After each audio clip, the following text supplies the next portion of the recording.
Hello guys, good day. Karon mo visit kog balik sa All Skin Facial Studio. Nagdala day kog cake kay Sabaan ni mo sabaan. ihatag nila. Period. Alright, so mo din na yung sulod sa ilahang studio. So if you want to visit, the studio is located at APM second floor. Then makita ra na nimo dito sa padong parking lot. So mo na ang first step, and second step. I don't know what's the name. Sa mo na iyang giana-ana dito sa Kunaw.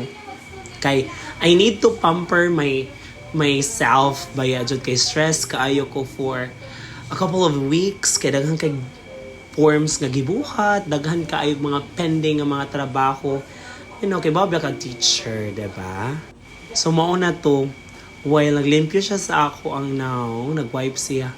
Akong sipon mo rin mugawas. Uy, butangan niya kuan akong mata, iyang gi vacuum akong face. Di maka siya mo problema kay hamis naman ko daan.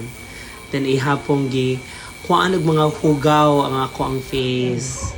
So yung gitan-aw, nag-break dayon siya. So daghang kay nakuha 84 ka buok. Char lang.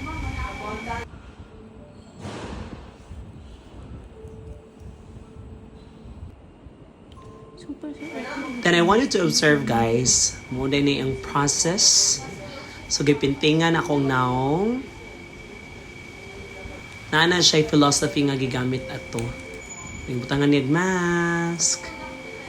Then iyang gi-massage. Diba? Japanese massage daw ang tawag ana.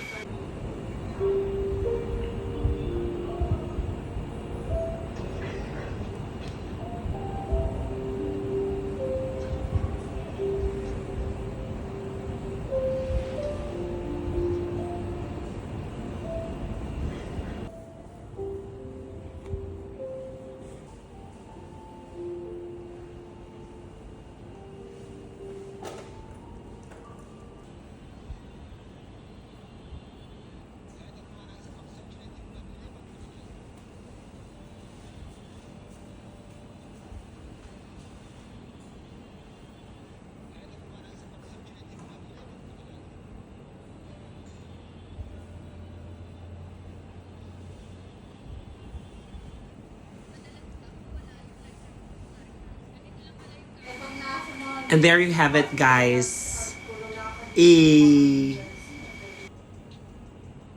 Moto karong gitapok ana dayon kay hamis na kaayo.